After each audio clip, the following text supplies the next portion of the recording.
I think in Colombia, I was told a story a long time ago. In Colombia, this is how they stop their kidnapping. Mm-hmm. When they have something like Sambisa there too, forest where bandits stay, Yeah. and then go kidnap and Come back.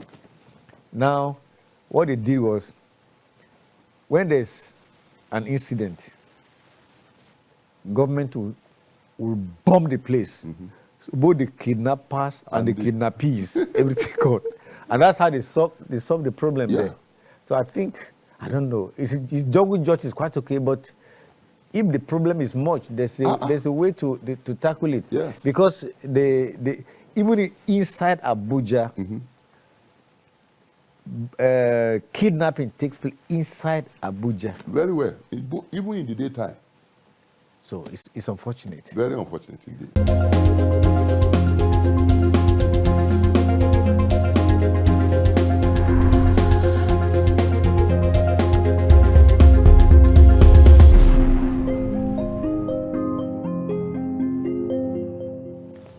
Hello there, Reuben Okala is my name, and it's my pleasure to welcome you to this week's edition of Conversation. A Buddhist monk, meditation teacher, scholar, and author, Geshe Gastu, has this to say about peace, and I quote, "Without inner peace, outer peace is impossible. We all wish for world peace, but world peace will never be achieved unless we first establish peace within our minds. We can send so-called peacekeeping forces into areas of conflict, but peace cannot be opposed from the outside with guns. Only by creating peace within our mind and helping others to do the same can we hope to achieve peace in this world." Again, welcome to Conversation. My guest is a teacher, a priest, philosopher, philanthropist, and Anglican bishop, and a mentor. He holds a doctorate degree from the prestigious London School of Graduate Studies, United Kingdom. My guest was ordained deacon in 1991 and priested the same year. He worked with the civil service from 1989 to 1996 and resigned voluntarily to join full-time gospel ministry in 1996. My guest is a Jerusalem pilgrim, JP, and in 2008 was in Jerusalem for 3 weeks intensive course, majoring on agriculture, security, religion, and politics of Israel. My guest is no other than the Right Reverend Dr. Duke Timothy Akamisoko Bishop, Diocese of Kubwa Anglican Communion. My Lord Bishop, welcome to this program. Thank you very much, Reuben. You are looking good. What is the secret? Well, it's having peace of mind. You talk about peace. Believing, trusting the Lord. Not worrying too much. That's right. And just taking time to do what we want to do best. Despite the biting economy. Yeah, well, you can be just like the story of Jesus Christ in the midst of the storm, crossing over to the other side of the river. In the midst of the storm, while the disciples were worried and disturbed, he was sleeping. That's right. He was at peace with God. So, in the midst of the crisis and trouble of our time, if you put your faith in God, believe in Him, you can still scale through. That's right. Yeah. I like that. That in my popular scripture is that story in the Bible when the Bible says Jesus was going to the other side. Yeah. And as they were going, there was a lot on the river, Yeah. on the ocean. Yeah. The turbulence was too much. Very much. Everybody, they were shouting, just like you are in the plane. Yeah. And there's turbulence. Everybody is commotion here and there. That's true. And then the man Jesus was sleeping, and they asked him, Wow. "Master, don't you care we are that you perishing?" are perishing?" He said, "No, have faith. You men of little faith. Have faith." So I agree with you. Yeah. In the midst of turbulence, you should know that there is peace. Yeah, You have your peace with God, and you are settled. that's true. That is what is going on. Despite the economy, despite insecurity, Definitely. we are still moving. Yeah. with God on our side. That's good, bro. Now, growing up, how was it like? I grew up, my earlier years was in the village, but at the age of 8 or 9, I have to relocate with my brother in Kaduna, where I had my primary school in Kaduna, secondary school in Kaduna, and then had an NCU, then in Kaduna again, in Castina town. It was all in Kaduna State then. Then, after my secondary school in NC, then I went to University of Nigeria, Nsukka, my graduate degree course. It was then thereafter I was ordained as a priest. Okay. And that's how we are going on. Yeah. I say growing up, anyway, you are not into street fighting. You don't look like No, not actually. all those things that boys normally do. Well, in the school, yes, but the way we've been brought up as church people as early as possible. Oh, yeah, I like that. Fighting, street fighting, no, not actually. Okay. But okay. in school, student as usual.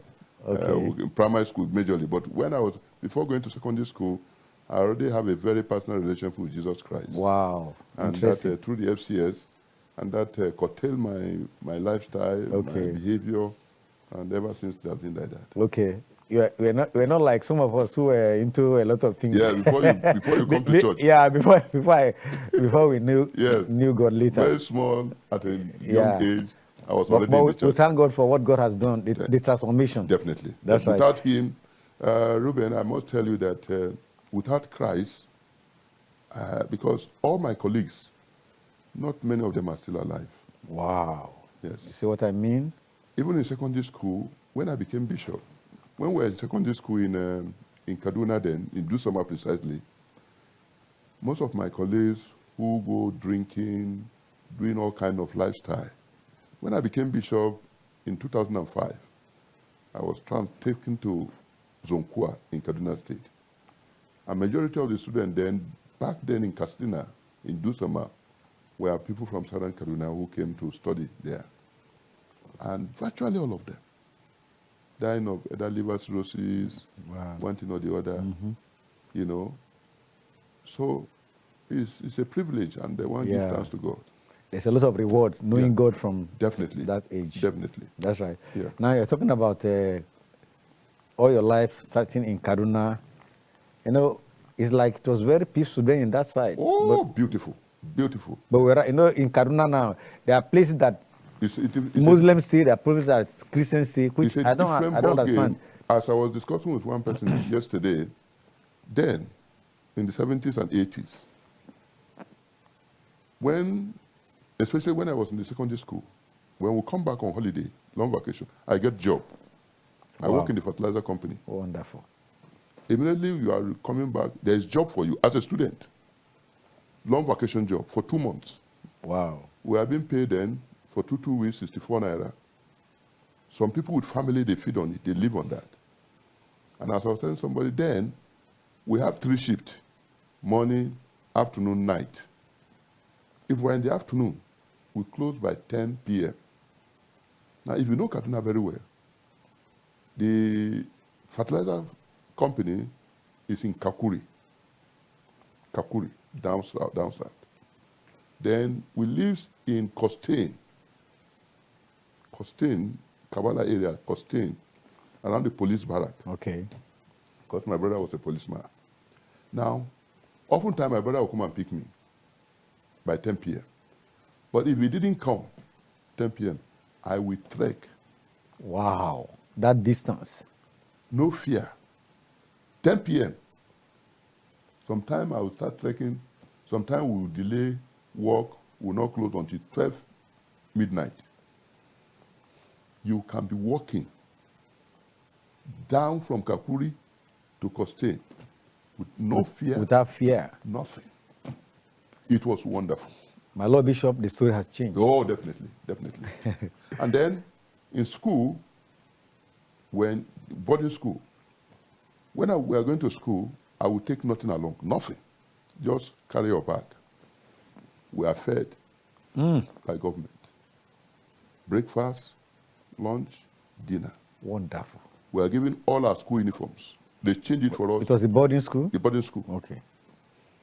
In a term, we have 2 shirts. Wow. Sewn by the government. Books. Oh, Nigeria was good yesterday. Yeah. Nigeria was good yesterday. Very, very good. Oh, we pray for a better tomorrow anyway. Free food, free uniform, free everything. When we are going back home, they will give us transport money. My goodness. The government will give us transport money to go back home. What year was that? I finished 83. Okay. So before that time. But again, now to catch you on this thing, we are just finishing when Buhari took power from Shagari. Okay. And As stop, head of state. yes, stop this thing I'm talking about. Buhari stopped it. Yes. He said the politicians have eaten Nigerian money. 1983. You know, they took over December 1983. By January, I think January 1994. And again, before then, most of our secondary school, about 80% of them are boarding. Buhari government returned school today Wow. because they said they cannot no more money to feed students. Virtually all schools in 1994, then we are out. Buhari returned them to Today. day school because they said there is no money to feed students again. Whereas before he came, there was money. Well, People were enjoying the things. Shagari Things were government that good. they criticized, that they embezzle money, they were still feeding us in school. They were still feeding us until they were taken topple in 1983 December. Where we still have boarding school. 80% of our schools were boarding. Wow. But after that, virtually at all schools now, unless private schools, unless intervention of federal government, they came with these unity schools, that some of them are boarding now. Yeah, virtually that's right. every school now, unless private schools, Yeah. few primary schools, mission schools that can boast of having boarding school today. Yeah, talking about schools, you started off your early education with you went to teacher school. Yeah. And you ended up being a teacher. Yeah, Tell us more about that. beautiful. Because teaching was not as was it lucrative at that time? It's a passion. It's Okay. not that lucrative, but it's a thing that the grade 2, which unfortunately the government has scrapped, no more grade 2, is if you finish grade 2 then, you can teach very well in primary school and even in secondary school. And then we enter into it. The joy of teaching then was wonderful. Wow. Yes, teachers were heroes during that time. We respected them. Okay. In fact, when we were graduating, they brought form for inspector, because if you graduate as grade 2, you are qualified to go to inspector. Okay. Then. Inspector of education. Or police. Okay. Oh, or police. Yes. Okay. They brought form for police, for army. We said no. As you said, Nigeria of yesterday. We said no. People who go to the military, we say no. If you are very intelligent, you want to go to be a professor and teach, you know. Yes. They were pleading with us to go into police. Wow. The forms are there. It's there. Because in the north then, especially the northern people, they say, no, we should go into police, we should go into army. We say no. Unless those who failed. Yeah, yes. Those who failed their papers will quickly take it. Because no alternative. But those of us who made good grade, we say, what are you going to do in police? What are you going to do in the army? You want to further education, you want to be a professor, Exactly. you want to teach in the university with great honor, with high respect, then. So that was our ambition, to be professors. To be, So you know. Is teaching still a noble profession, as we used to say? Not quite. Since I have a school, we have a school in our diocese. Just 3 days ago, some parents said, Bishop, our children don't have French, don't have this. I said, well, you don't know the problem in this country.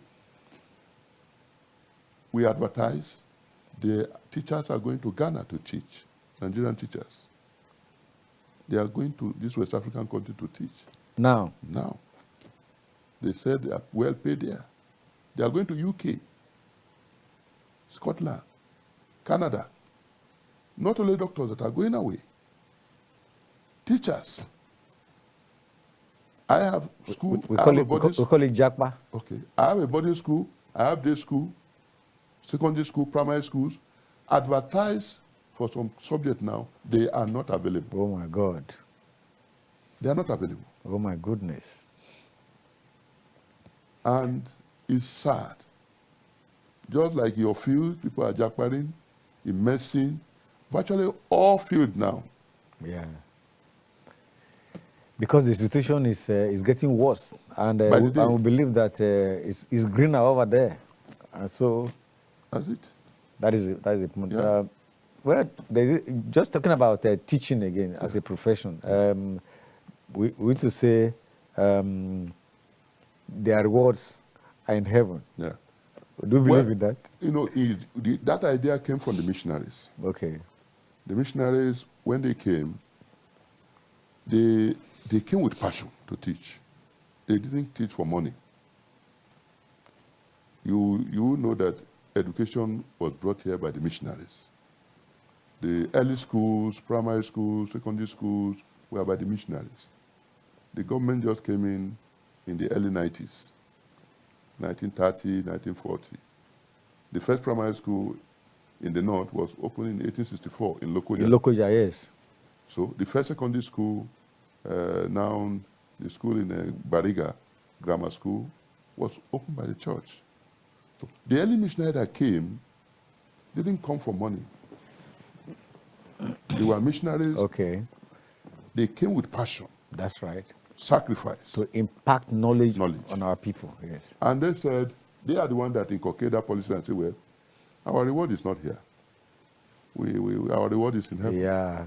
Unfortunately, after they brought gospel along. Gospel and teaching, gospel and school goes together. Unfortunately, the current teachers will tell you they are not sure of going to heaven. They should give them the reward right here. But those early missionaries were sure where they are going. They know that what they are doing, and I want to tell you, no matter how much you pay a teacher, you can't pay him enough. You can't pay for enough, yes. You can't to pay educate one person, educate a human being, one.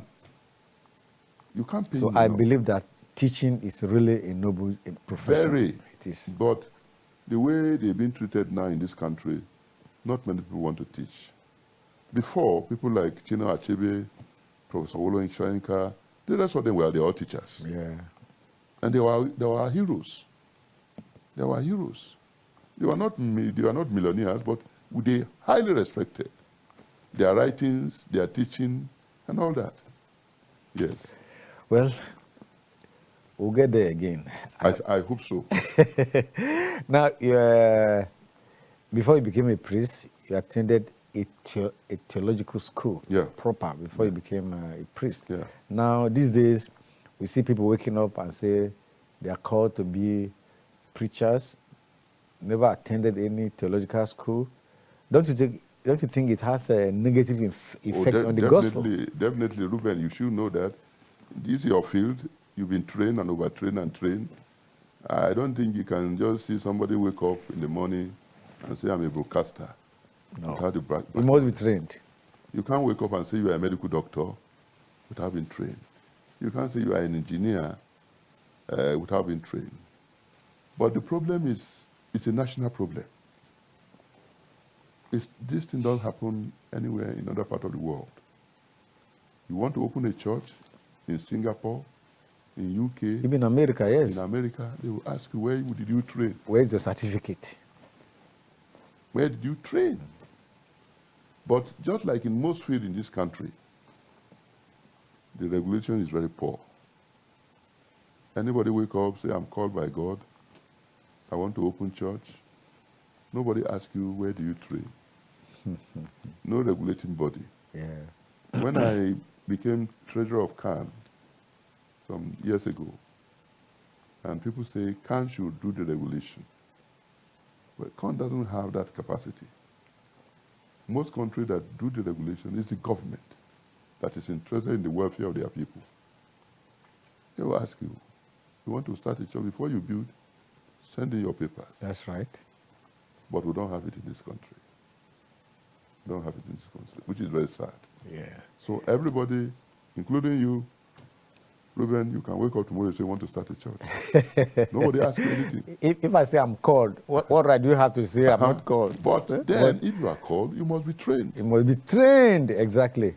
You must be trained. Even in the Bible, Jesus had a training. He had to train his disciples. Exactly. Before he That's how it is. Yeah. Now, you are a JP, Jerusalem Pilgrim. Yeah. And you have been there several times. Yeah. And one of those times you spent 3 weeks on intensive course and majored in agriculture, security, religion, and politics of Israel. Yeah. Tell us more about that endeavor. Oh, well, when I went for that course, 2007, virtually all this area, you study it, it's a different ballgame in this country. The agriculture of Israel is the best in the world. In fact, when we went, they were not talking about mechanized farming. They're talking about computerized farming. Computerized farming. Yes. They have graduated from mechanized to computerized. Wow, What does that mean? Reuben, you can have 10 hectares of farm. What gives it water is computer. What see it off is computer. The pipes are laid, connected to computer. The computer with root, when it is getting dry, there is nobody to water it. The computer will release water to it. Sufficient water. It's not pouring at it appropriate time to the root. Wow. So, and in Israel, the farmers are the richest. Why? During that lecture, a lady who came to us with a jeep, big jeep, we said, you are a farmer? I said, yes. And you have a big jeep? He said, this is one of his cars. That in Israel, wow, if you want to be a farmer, the government will get you all the equipment. The government will allocate land to you. The government will take road there, take water there, take electricity there. And this equipment that you have, you only pay 50% of the money back to government. The government will pay 50%. wow. And you are tax-free. Farmers alone. Israel. Israel have one of the hard tax record in the world for civil servants, business people, politicians, and whatever. But farmers are exempted from tax. And we say, why? They say, well, farmers are contributing to the GDP, to the economy. That's right. Whatever you have, you keep it. And government look for the market for you. Government look for the market. They take their crop to US by plane, by jet. It's the responsibility of the government to take your product to the world. In politics, we are taken to their parliament. And they said, they took us round, look at their debate and all that. Now, in Israel, those who become ministers are elected first. You contest for election. Then, out of those who are elected, they are appointed ministers. And we say, how? They say, well, if you are going to be appointed, for example, Minister for Communication, you must show record that you are the best in Israel. Okay. Any minister appointed in any department, he must be one of the best in that country. In terms of education, exposure, record, and lifestyle. You are not appointed because you have connection, No. you know somebody, you must show record that you are the best Your credentials must show. in that field. That's right. You know, you can't be a minister. Unfortunately, in that team, there were four people from the House of Representatives then that were in the study. From Nigeria? From Nigeria. Okay. And we asked them, is this the situation? I said, Nigeria is a different ballgame. Different ballgame. Before I get back to this again, politics, let's talk about agriculture again. Yeah. In fact, it was interesting listening to what you were saying about the way Israel developed their agricultural sector. Yeah. Can't Nigeria learn from this process? Well, Reuben, I want to tell you that Nigerians have gone there. But the way the system is, the way government take interest in the matter, the government is deeply interested in farming for its people. As I told you, if you, Reuben, you want to farm now, the government will allocate land to you. Take road there, correct road. Take water there, take light there. The government will do it, not you. Then all the equipment you need, the government will give you money to purchase them. And you are only going to pay, when you start farming, you are only going to pay 50% back. Now, can you see that happening in this country? Wow. Farmers here, they are on their own. They're on their own. They virtually provide everything for themselves. For themselves. Without government intervention. The data of all the farmers in Israel. They know their address. They know the crops they are producing. They know everything about them. Their home address, their farm point, the crop they are producing, when they will sell it, when they will harvest it. The government have information about it. Wow. Do the government have information about our farmers? Where they are? Oh, good. So, it's the passion. You will see the government interest in the matter. The passion government take in farming. You would like to farm. And I like that aspect that you said before. Transforming from mechanized farming to computerized farming. It's computerized. Wow. We are not yet in mechanized in Nigeria. At all. We still do manual farming. And where will it take us to? When you have 100 hectares, you will be after good. This computerized. There's when you are laid, they will lay the pipes. That is when the work is. The pipes are laid. Everything is laid. You will be in your house. You might not be going to that far. Wow. The computer knows when to give the water. And the grasses, there are chemicals that the grass won't come out. Wow. Interesting. Religion and politics, do the two go together? Don't answer yet. Okay. Because we're about to take a break. Oh, sure. When we're back, we'll continue the discussion. All right. Stay with us.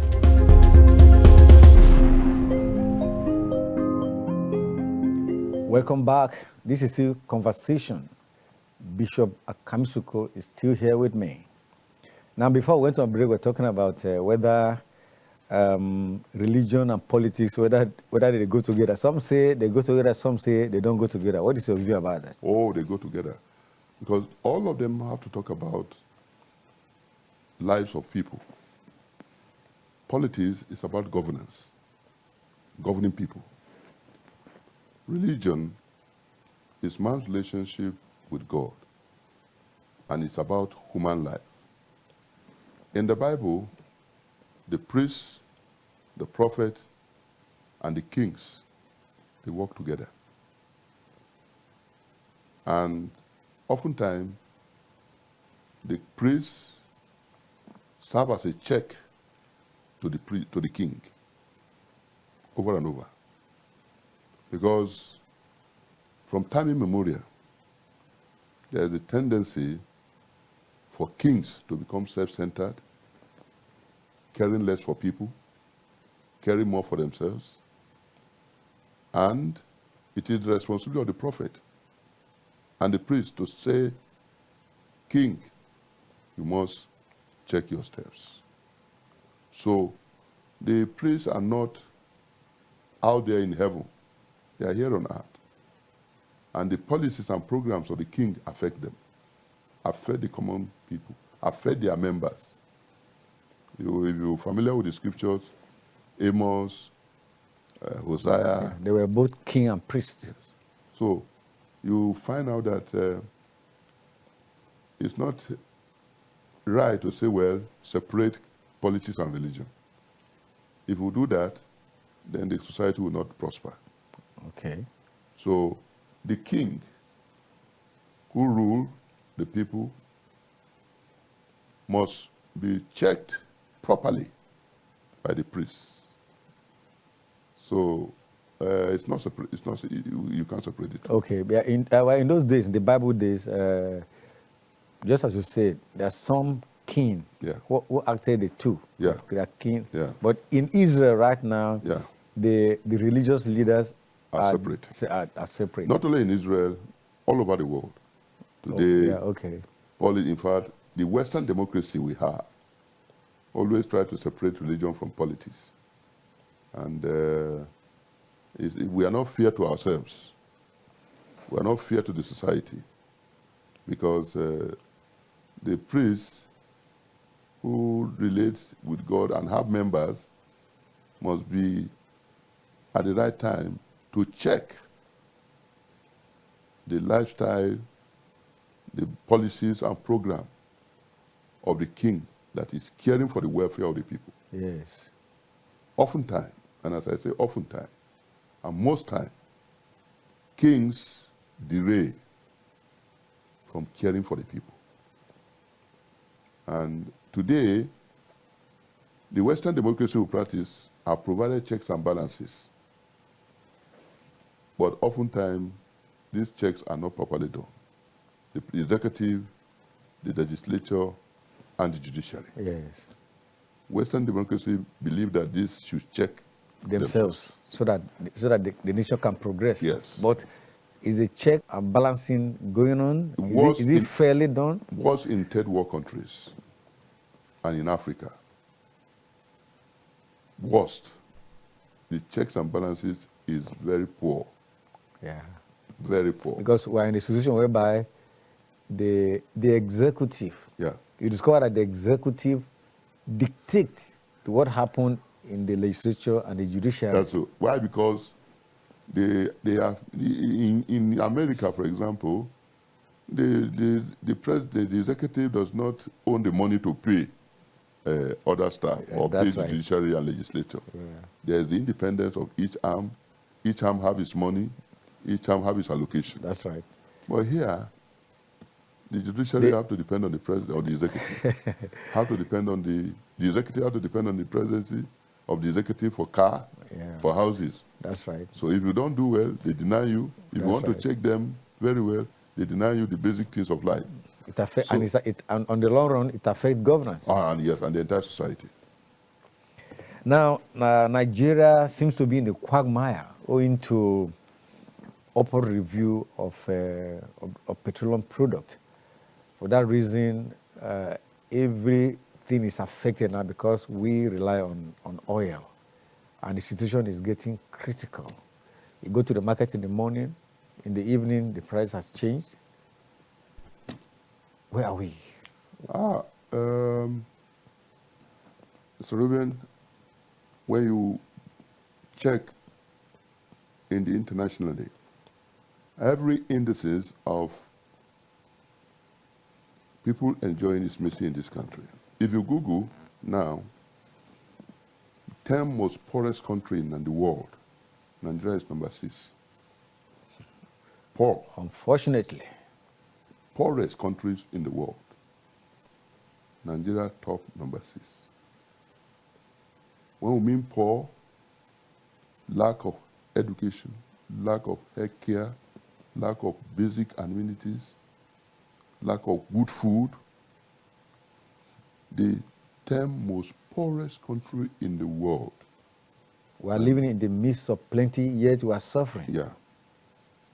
And all, people have said it over and over again, is due to poor leadership. Nothing else. The resources of this country, I have traveled virtually every part of the world. No country I can, apart from the DRC, Democratic Republic of Congo, which is also one of the poorest countries in the world anyway, apart from them, no any country in the world can boast the natural resources we have. None. Not in Africa.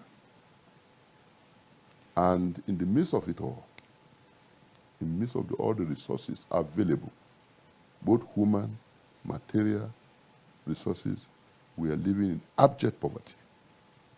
Wow. And it has been analyzed, and it is true. When you check what it makes Nigeria to be among the poorest countries in the world, apart from lack of leadership, high level of corruption, unimaginable. Unimaginable. You are in the media. The stories you hear of embezzlement every month, every year, the money they say some people carry. Huh? In millions, in billions, one person embezzling it. Governors, all that. And from 1999... Are you aware that the governors have gone to court challenging the existence of they want an EFCC? easy escape, because despite the fact that EFCC have not been able to prosecute and jail many of them, it has served as a small check. Somehow, They don't want it again. They don't want it anymore. All part of the country, especially in Africa, this issue of crime institution are there. Not only in Nigeria, it's not a new thing. And it's probably more, in fact, there was a time IMF, World Bank, we ask African countries if they don't have institutions that checks corruption, they won't give them money, because they know where we are. Yes. So this idea, the governors are saying this, governors are saying that. If they scrap EFCC, if they scrap ICPC, I assure you, loan from World Bank will be stopped. Yeah. Support from IMF will be stopped. Because one of the conditions that IMF give to Africa is that there must be check, because they know corruption is prevalent here. It's unfortunate. Yeah. Another issue bugging this country is insecurity, kidnapping, banditry, herdsmen, Fulani, Sambisa forest issue, name it. Yes. It's prevalent, and where do you go from here? And it's affecting governance, it's affecting polity. Reuben, we just finished a conference in Liberia on climate change and other things. The whole of West Africa were in Liberia for 1 week. Liberia, Monrovia. When we were there, in fact, they asked the regional, because we have the regional one, then we now have the African one in Kenya, finally. Why we didn't come to Nigeria? Because of insecurity. When we went to Liberia, their houses, there are no burglary proofs. Liberia here? Liberia in Monrovia. Wow. And we asked, why? They said, what for? What for? Who will come to your house? Wow. We are transacting business up till 1 a.m.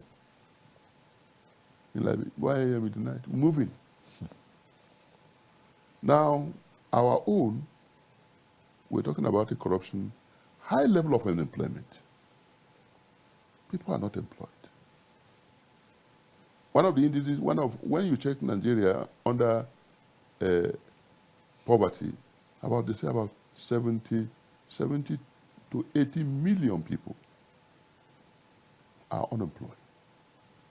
Wow. In the midst of that, young people, no job, nothing to do. Jobs are not being created. In the last... And it translates into robbery, people must eat. That's it. The politicians accumulate most of this money, and few people don't have, majority don't have. You can't sleep well. In the last 10 to 20, 15 years, how many jobs have been advertised in this country? How many?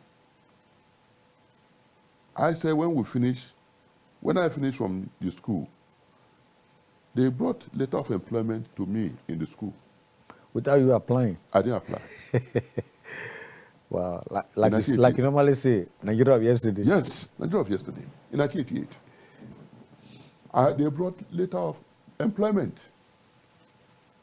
The funny aspect of it, before I could resume, I was told that I have 1 month's salary. Oh my God. I'm talking. Welcome to the Nigeria of yesterday. Reuben, if you say it's like magic. What? 1988. They brought the letter. Things have changed. Companies come looking for workers.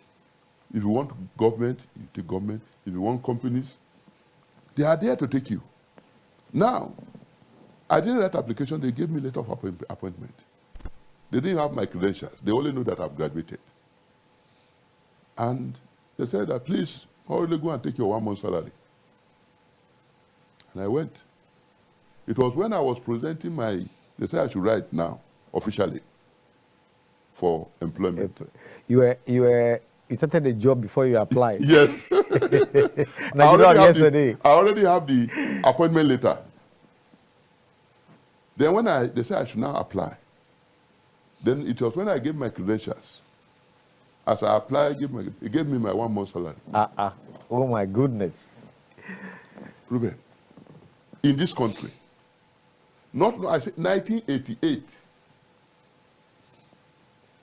they gave me my I have not worked. I collected 1 month salary. Now, students who have graduated in the last 10 years, no job. No job is created. Companies have been affording up. These are the things that breed insecurity. Exactly. These are the issues that breed insecurity. Yeah. Let's take another break. We'll be back shortly to continue. Thank you. Stay with us.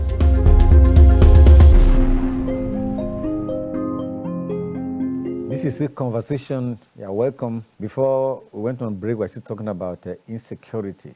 And Bishop Akamisoko is here with me. I'm from a place called Bagaji in Omala local government area of Kogi State. As I'm talking to you now, my people can no longer go to the farms because in the farm you see Fulani people carrying AK-47 parading up and down. Nobody is challenging them. Yeah.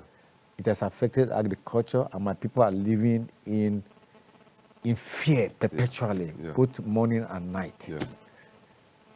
Where are we heading to in this country? And it's not only in my village, it's all over the country. Everywhere. All over the country.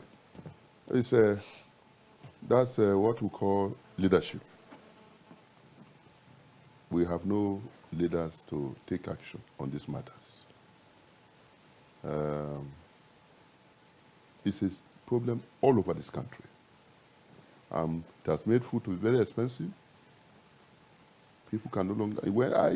As you are saying, when I was in Lokoja, as I was going to see my mother, if you check Abuja here, the mountains, the rocks, you see cultivation on them. Immediately you step to Lokoja, the mountains all are not farm. And mountains are very fertile ground for all kind of crop. It was the last time I went, they said, you can't try it. You go there, they kidnap you. The ransom you will pay, whether you farm and harvest all your crop, you can't pay it. Oh my goodness. So, but these problems are not insurmountable if we have the right leadership. If there is a political will, they are not impossible tasks, Reuben. They are not problems that cannot be solved. It can be solved, But you need a leader who is decisive, who is firm, who is courageous, who is ready to work. Those leaders now, at all levels, both local government, state government, at the national level, we have not seen them yet. Wow. We have not seen them yet. And that is why we are where you are. Kai, we need the government to rise up to the challenge, because the challenge is too much. It's affecting all spheres of development. It's affecting agriculture. You cannot sleep education, with your eyes open. Now, recently in Kogi State, the Confluence University by the state government, which is along Gosara, 26 students were kidnapped. We are told government pay ransom. 20 were released. The rest were killed. Student in the hostel. The bandit and whatever came in the night, shooting. Wow. And the kind of ammunition, the kind of It's gun they very have, sophisticated. even our security outfits, they don't have it. Very sophisticated weapon. They kidnapped 26. We are told, I don't know how possible it is, government went into negotiation with them to release them. They released 20, killed the rest. My goodness. Presently, most parents are removing their school from that school. That's the implication. So, the situation is very dire and it's very sad. But as I said, they are not insurmountable problems. With good leadership, we can tackle them. Courageous leadership. Yeah. You know, at a point from Abuja to Kaduna, at a point even army generals were going to Kaduna in train. Yeah. In train, because train is safer. And right? they also came and attacked the train. Can you imagine? So it's dicey. Yeah. Where do we run to? But as I said, the government have all the apparatus. You know, during that time, El-Rufai was saying that he has told the government that they should invade the forests and kill as many as possible. But you say, people say, no, if they invade the forest, there are innocent lives. He said, even if they make announcement, if you are innocent, leave that forest. Exactly. He said we know the forest they are. Invade it, clear all of them. That has never happened up to today. It's possible. It's Very possible. much. Just as you say, it's possible. Very much. Because it's all over the world, but ours is a peculiar case. In Rwanda, which is a very peaceful country, you commit crime, Kagame have said it. This idea of carrying criminals who kill and steal to court. No. Come today, come tomorrow. No. You are caught, you are killed. Yeah. And it has served as a deterrent. Many people have criticized him that he's dictatorial, he's autocratic, whatever. But the method has stopped insecurity. Yes. These people we are talking about human rights, they are killing people. Don't those people have their right to live? Exactly. So you go today in Rwanda, it's one of the safe places in Africa. You know, I think in Colombia, I was told a story a long time ago. In Colombia, this is how they stop their kidnapping. Mm-hmm. When they have something like Sambisa there too, forest where bandits stay, and then go kidnap and come back. Now, what they did was, when there's an incident, government will bomb the place. Mm-hmm. So both the kidnappers and the kidnappees, everything gone. And that's how they solve the problem there. So I think, I don't know, his job with judge is quite okay, but if the problem is much, there's a way to tackle it. Yes. Because even inside Abuja, mm-hmm. kidnapping takes place inside Abuja. Very well, even in the daytime. So it's unfortunate. Very unfortunate indeed. Government is hearing us. We need to rise up to the occasion because it's affecting everything and it's not good for us. Definitely. Now, Kubwa, Diocese of the Anglican Communion, you just celebrated your 20th anniversary. We will be celebrating. We just kick off the event. Okay. The celebration is ongoing. It's ongoing. Okay. Yes. So what are the activities? Oh, a lot of activities. By 12th March 2025, the diocese will be 20 years old. We are created from Abuja Diocese. And in these last 20 years, the diocese have done a lot in terms of establishing hospitals, schools, and other humanitarian activities. Okay. The high point of the celebration is the dedication of 250-bed hospital on the 12th of March, 2025. Presently, we have an hospital. Anglican Church is contributing to healthcare delivery system in very Nigeria. much. We already have an hospital in place, Okay. which is about 10 to 15 beds. But we'll be dedicating 250 bed hospital during the anniversary. 250 beds. Yes. That's good. That's large enough. A world-class hospital with latest equipment. We want to checkmate health tourism. We want to contribute fairly well to healthcare in this country. And you know, Mr. Reuben, that the church have always been doing well in terms of school and healthcare. Yeah. It didn't start today. From the missionary days. Yes, down to the church is known for its humanitarian activity in healthcare delivery, in education. Yeah. Most of us benefited from missionary educational enterprise. Yeah. So that is the high point of the celebration. And we are going to roll out the drums for the 20 years. You deserve it. For what we have accomplished. We have impacted many lives, spiritually, physically, and otherwise, in FCT. So it's a time of, we have the theme of celebrating God's faithfulness, the faithfulness of God to the diocese, to families and individuals. I will bring a special invitation to you and your station for that purpose. But then, in the last 20 years, when we look back, we can definitely assure that we have done something to impart the life of the people of FCT. Okay. Yeah. Similarly to Anglican Church in Nigeria also celebrated 160th anniversary. Yes. In Nigeria. Anglican Church, that means Anglican Church came to Nigeria. Actually, in 2022, we are already 180 years. Okay. 180 years. And we celebrated it in a grand style. We are one of the first missionary body, the CMS, which now become Anglican Church. We are one of the first to come into this country in 1842 through Badagry.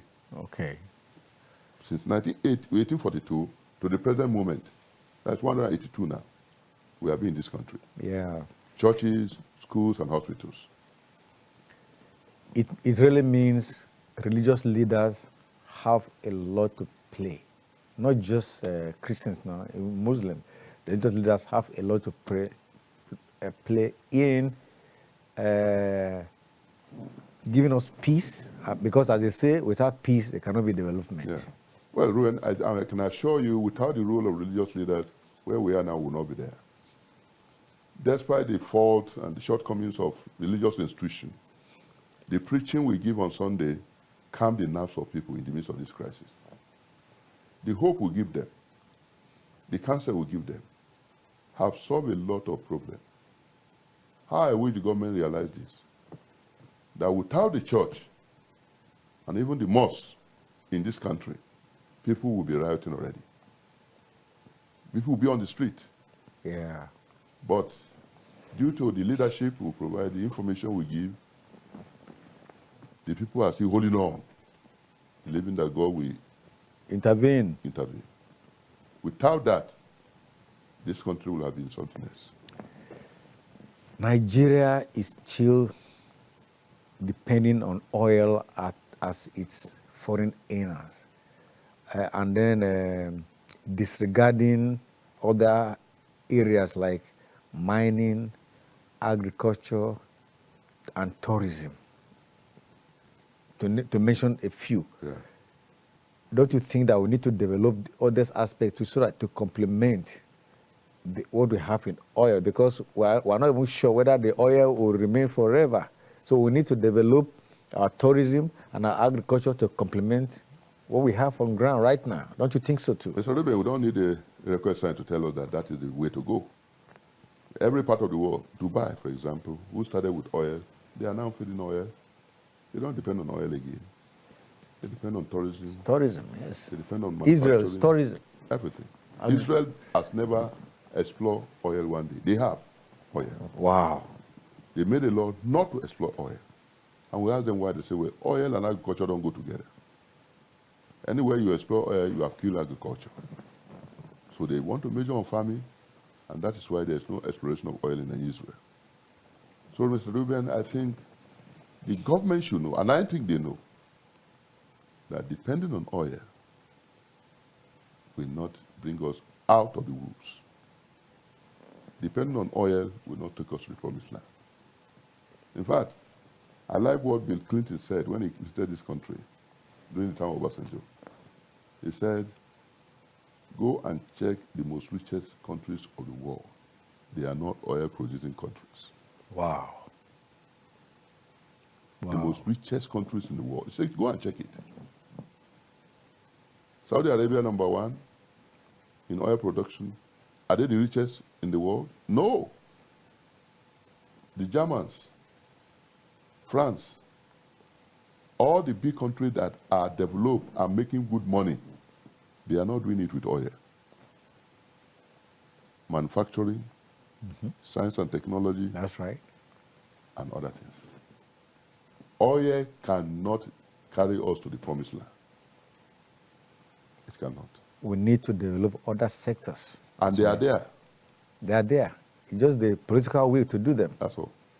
That is it. That's all. At the beginning, I made a quote by a Buddhist monk who's also a teacher and a scholar. His name is Geshe Gatsu. And he said, without inner peace, outer peace is impossible. Yeah. Quite true, because what is inside is what determines our outlook. Yes, and the interesting thing is that you cannot control what comes in. You can't control external forces, but you can control yourself. That's right. And that area of control, the ability to control yourself, make us unique. Make it fundamental that if you want peace, it must come from within. If you want outer peace, it will be very difficult. That's right. Because the challenges outside, they are too overwhelming. They are too overwhelming. That inner peace is very important. Yeah. My Lord Bishop, as we wind down, as we round up, what is your final word for the church, for politicians, and for the society as a whole? Oh, thank you, Mr. Reuben. I think for the politician, I want them to realize that this country belongs to all of us. Oftentimes, our politicians think that the country belongs to only them after winning election. What selfishness? No, the country belongs to all of us. That's right. And I was telling you, background history, from 1978, we have seen political parties come and go. The famous MPA, where are they now? Gone. The famous MPP, the famous GMPP. Gone. PRP. Okay, PRP. There's PRP now anyway, but... So, I think the politicians should know that this country belongs to all of us, and the resources should be deployed to all of us. That's right. In the years ahead. That's why we call it national cake. Yes. Everybody to have the pinch. Everybody should have. And some people should not have too much than they need. Some are taking more than they need. Yeah. Now, we don't even have middle ground again. No. We have the rich and we have the poor. Which is sad. It's unfortunate. Which is sad. My Lord Bishop, let me thank you specially for coming on this program. You made it dramatic. It is insightful, and we thank you again and again for coming on this program. Mr. Reuben, thank you very much. It will be my pleasure to be here again. You have invited yourself. Yeah. And I say yes to that. Thank you very much. All right. God bless you. On that note, let us call it a day on today's edition of Conversation. My name is Reuben Okala. I'll see you some other time.